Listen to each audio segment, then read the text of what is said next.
Good morning, everyone. Myself, Dr. A.D. Adav, Assistant Professor and Head of the Department of Microbiology, late Pushpadi Patil Art and Science College, Risod. Today, we are discuss the first point of unit number second, soil microbiology, and their texture of soil and how many number of different types of microorganisms present in the soil. They all know very well about idea about the soil microbiology. Soil has been defined as the region of earth crust where geology and biology meet. Then component of soil. Soil is a admixture of five major components: organic matter, mineral of matter, soil gases, soil water, soil microorganism. The amount of these component varies with locally and climate. Okay तर आज आपण unit number सेकंडमधला first point पाहणार आहे soil microbiology. Soil microbiology तुम्हाला माहिती आहे, soil अर्थच्या सरफेसवरचा भाग त्याला आपण सॉईल असं म्हणत असतो. सॉईलचा खूप महत्त्वाचा इम्पॉर्टंट रोल आहे प्लांटच्या ग्रोथसाठी, मायक्रोबियल असोसिएशनसाठी, ॲग्रिकल्चर फीडसाठी, जिओलॉजिकल स्टडीजसाठी. Number of different microorganisms present in the soil for the product as a production strain for the isolation of microorganism from the soil. The all different things is a very important role of soil. म्हणून आपल्याला जे soil आहे, सॉईलचे वेगवेगळे उपयोग आहेत.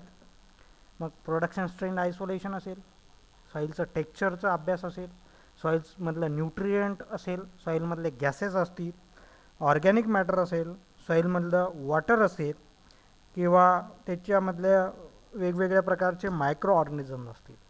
या सर्वांचा अभ्यास हा आपल्यासाठी अतिशय महत्त्वाचा आहे. मग आता आपण पहिल्यांदा पाहणार आहे की कंपोनंट ऑफ सॉईल. ओके, सॉईलचं how to different region in soil on अर्थ.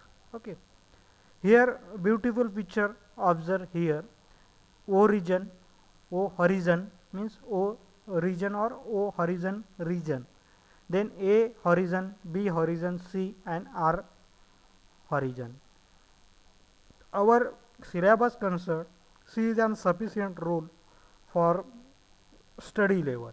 Okay, but component of soil is an also important role because जे कंपोनंट आहे सॉईलमधले ते सुद्धा माहिती असणे अत्यंत आवश्यक आहे. मग आता कंपोनंट ऑफ सॉईल कोणकोणते आहेत? सॉईलमध्ये सॉईल जी आहे ती minerals, inorganic matter, organic matter, soil water, soil gases, soil मायक्रोऑर्गॅनिझमनं या वेगवेगळ्या घटकांनं बनलेली आहे. मग याचा अभ्यास करणं का आवश्यक आहे? कारण आपण तुम्हाला माहिती आहे की इंडियामध्ये आपण ॲग्रिकल्चर सेक्टरमध्ये आजही 70% लोक ॲग्रिकल्चर सेक्टरवर डिपेंडंट आहेत. मग अशा वेळेस तुम्हाला माती, त्याची जी सॉईल आहे त्याचं टेक्स्चर, त्याचं स्ट्रक्चर, त्यामध्ये असणारे मायक्रो ऑर्गॅनिझम. आता मी काल एक स्टेटमेंट केलं होतं, तुम्हाला लक्षात असेल तर, की 90% of beneficial bacteria present on earth and only 10% are harmful role. But how many number of different 90% microorganism beneficial to improve our health, improve our agriculture sector, improve our sustainable development in our country. Okay, मग तुमचं असं लक्षात आलं असेल की 90% beneficial micro organism आहे. मग त्याचं आपण युटिलायझेशन किती करतो, किती आपण शोधून काढलेलं आहे त्याचे फायदे, खरंच एवढं युटिलायझेशन आपण आपल्या लेवलवर करतो का? तर याचं उत्तर तुम्हाला एक सिम्पल वेमध्ये मिळणार आहे, नाही.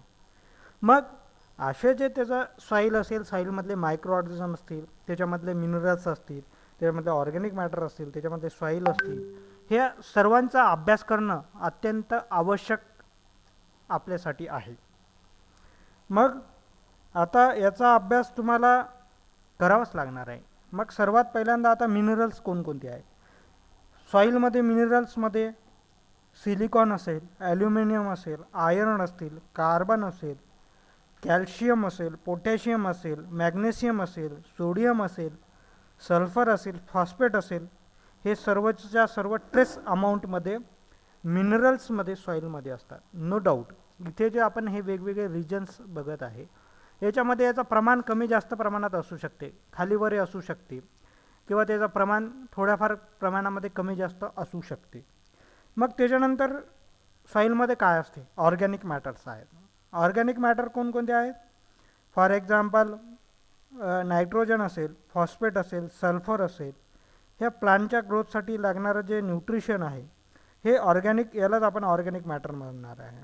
आणि ऑर्गॅनिक मॅटर जे आहे सॉईलमध्ये हे 3 ते 6% पूर्ण सॉईलच्या टोटल व्हॅल्यूमच्या माध्यमातून आपल्याला असते, त्याच्यामध्ये पाहायला मिळते. त्याच्यानंतर सॉईल वॉटर. सॉईल वॉटर, आता तुम्हाला वॉटर माहीत आहे कुठून मिळते? पाणी. एकतर पावसाळ्यामध्ये पाणी आपल्याकडे येते, रेनफ्लो, त्याचं स्नो असेल, ड्यू असेल किंवा इरिगेशन असेल. स्नो म्हणजे बर्फ वगैरे. त्याच्यानंतर ड्यू, धुकं वगैरे पडते, त्याच्यातून सुद्धा पाणी जमिनीमध्ये जाते. आणि इरिगेशन, जेव्हा आपण शेतीमध्ये पाणी देतो त्याच्यामधून सुद्धा आपल्याला पाण्याची मात्रा कमी जास्त प्रमाणात आपल्याला तिथे आढळते. मग हे जे आहे पाणी अत्यंत आवश्यक घटक आहे आणि तो स्टोअर राहतो जमिनीच्या एका या लेवलवर. ओके, सी हॉरिझनमध्ये, सी आणि आर हॉरिझनमध्ये generally water mainly found so many deep area in earth. Because today आता तुम्हाला माहिती आहे पाण्याची जी खोली आहे ती 100 फुटाच्या खाली गेलेली आहे आपली. मग अशा वेळेस त्या मातीचं परीक्षण, त्या मातीचा अभ्यास, त्या सॉईलचं स्ट्रक्चर कसं आहे, कुठे कोणतं मातीचं आहे, त्याच्यामध्ये पाणी असू शकते का, याचा अभ्यास असणं सुद्धा आपल्याला, त्याच्यासाठी सुद्धा सॉईलचा उपयोग आपल्याला होतो. त्याच्यानंतर मातीच्या घटकामध्ये आपण पाहू शकतो सॉईलमध्ये काही गॅसेस सुद्धा हिडन फॉर्ममध्ये, मातीच्या आतमध्ये काही गॅसेससुद्धा असतात. फॉर एक्झाम्पल CO2 असेल, ऑक्सिजन असेल, कार्बन डायऑक्साईड असेल, वॉटर वेपर्स असतील, नायट्रोजन असेल, हे सुद्धा थोड्याफार प्रमाणामध्ये त्या पर्टिक्युलर सॉईलच्या आतमध्ये तुम्हाला पाहायला मिळते. मग तुम्हाला असं लक्षात आलं असेल की प्लांटच्या ग्रोथसाठी, मायक्रोबियल पॉप्युलेशनसाठी, मायक्रोबियल ॲक्टिव्हिटीजसाठी मायक्रो ऑर्गॅनिझमचा खूप जास्त प्रमाणामध्ये उपयोग मातीच्या प्लांटच्या ग्रोथसाठी सॉईलमध्ये होत असते. मग एंटोफिक्सिंग बॅक्टेरिया असेल, नायट्रिफिकेशन असेल, अमोनिफिकेशन असेल प्रोसेस, हे वेगवेगळ्या प्रकारचे फंगल स्पेसिस असतील, डिकम्पोजिशन असेल on the surface of soil. Okay, they different role important for a soil as a soil microbiology, because which type of rhizomicroflora present in soil, how many number of different function of they all different kinds of microorganism. तर या सर्वांचा अभ्यास असणं सुद्धा आपल्याला आवश्यक आहे. त्याच्यानंतर तुम्हाला असा प्रश्न पडला की सॉईल मायक्रोऑर्गॅनिझम. मग मायक्रोऑर्गॅनिझम याचा आपण याच्यावर डिटेल बघणारच आहे की कोणकोणत्या प्रकारचे मायक्रोऑर्गॅनिझम कोणकोणत्या प्रकारचा रोल सॉईलमध्ये करत असतात. ओके, मग तुम्हाला असं लक्षात आलं असेल की सॉईल मायक्रोबायोलॉजीमध्ये सर्वच प्रकारचे मायक्रोऑर्गॅनिझम असतात. मग कोणकोणते टाईप्समध्ये मायक्रोऑर्गॅनिझम असतात? मग बॅक्टेरिया असतील, फंजाय असेल, ॲक्टिनोमाइट्स असतील, अल्गी असेल, प्रोटोझोआ असेल. The all different types of microorganism present in the soil. Okay, मग याचं प्रमाणसुद्धा कमी जास्त प्रमाणामध्ये असते. बॅक्टेरिया 70% एरोबिक बॅक्टेरिया आणि 30% ॲनारोबिक बॅक्टेरिया सॉईलमध्ये असतात. फंगाय 3% असतात. मग त्याच्यामध्ये मोल्ड असेल, ईस्ट असेल किंवा सिम्पली ॲज तुमचं जे सॉईलच्या सरफेसवर मशरूम दिसते तुम्हाला, ते सुद्धा त्याच्यामध्ये आढळल्या जाते. त्याच्यानंतर ॲक्टिनोमाइट्स आहेत. हे याचं प्रमाण जास्त आहे. ॲक्टिनोमाइट्सचं प्रमाण जे आहे ते खूप जास्त प्रमाणात आहे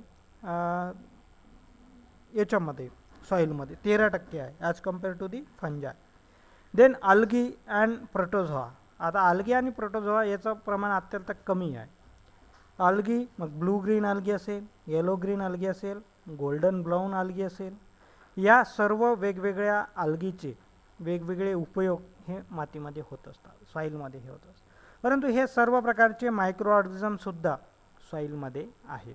ओके, मग आता सॉईल प्रोफाईल कशी आहे किंवा सॉईलचं स्ट्रक्चर कसं आहे? ओके, सॉईलचं स्ट्रक्चर या पिक्चरवरून तुम्ही अतिशय छान पद्धतीमध्ये तुम्हाला पाहायला मिळते.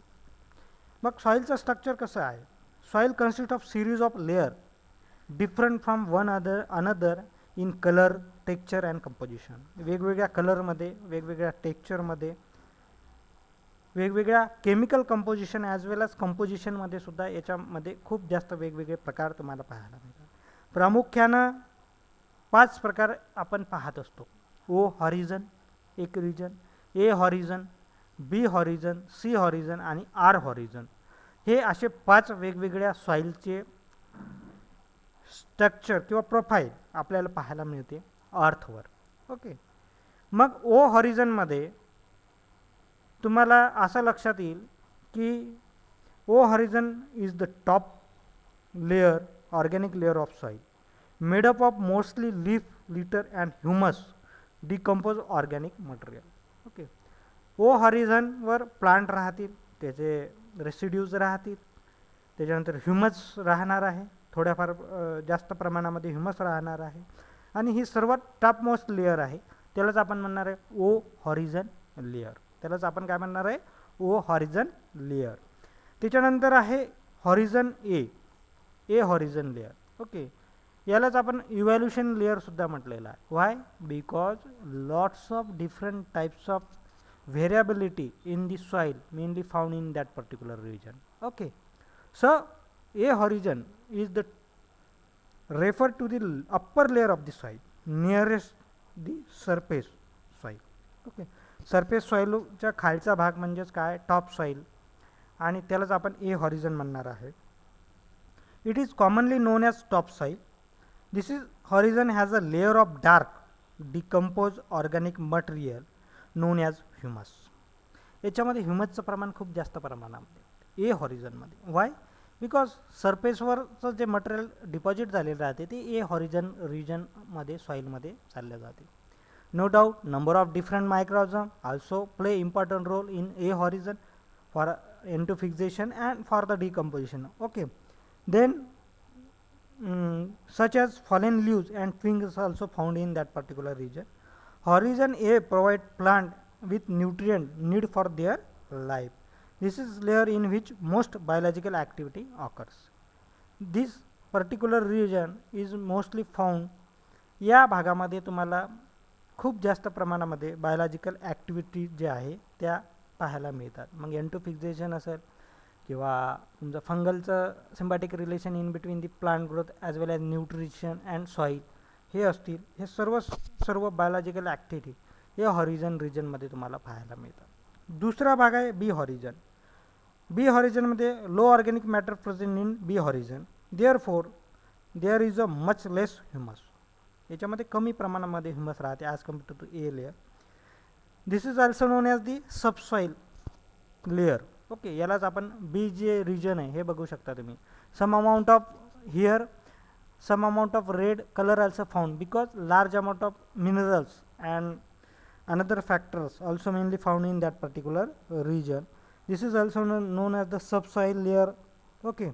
Then it contains concentration of clay or minerals such as iron and aluminum oxide or organic material moved by the leaching. They may also stronger color than a horizon region. Okay. त्याच्यापेक्षा dark colour जो राहतो तो B horizon रिजनचा राहतो. तिसरा आहे C horizon region. याला parent मटेरियलसुद्धा तुम्ही म्हणू शकता किंवा horizon C consist of mostly weathers big rocks. Okay. या सी रिजनमध्ये खूप जास्त प्रमाणात बिग रॉक्स तुम्हाला पाहायला मिळते. The C horizon also contains parent material. Okay. Parent material for the building block of the soil. Okay. It form the framework of the soil means stand. जे खरं स्टँड किंवा पाया म्हणतो आपण ते सी रिजन आहे. Because stone, higher amount of minerals, different colour, it framework of the framework of the soil. The A and B layers are form by this layer. A आणि B जी layer आहे ती C लेयरवर depend आहे. त्याच्यावरच वरच्या भागामध्ये तुम्हाला पाहायला मिळते. यालाच आपण म्हटलेलं आहे सी हॉरिझन. आता सी हॉरिझनमध्ये ह्युमसचं प्रमाण कमी आहे, बी हॉरिझनमध्ये जास्त आहे, ए हॉरिझनमध्ये त्याच्यापेक्षा जास्त आहे आणि ओमध्ये कमी आहे. मग बायोलॉजिकल ॲक्टिव्हिटी ए रिजनमध्ये जास्त पाहायला मिळते. बी रिजनमधला जो कलर आहे तो वेगळा पाहायला मिळते. C region is the totally stone and clay mainly present and bioleaching material. Okay. Bioleaching material, extraction of metal, ion concentration more amount found in that particular C horizon region. Okay. आणि सर्वात शेवटचा जो region आहे त्याला आपण म्हटलेला आहे R horizon. It is totally bed rock, highly made up of the strong stone. Okay, and this region also mainly found in this region. Okay, तर अशा प्रकारचं हे जे टेक्स्चर आहे हे अशा प्रकारचं सॉइल टेक्स्चर तुम्हाला पाहायला मिळते. इथे आपण थांबून जाणार आहे. नेक्स्ट लेक्चरमध्ये पाहणार आहे आपण types of microorganism in the soil. Thank you everyone.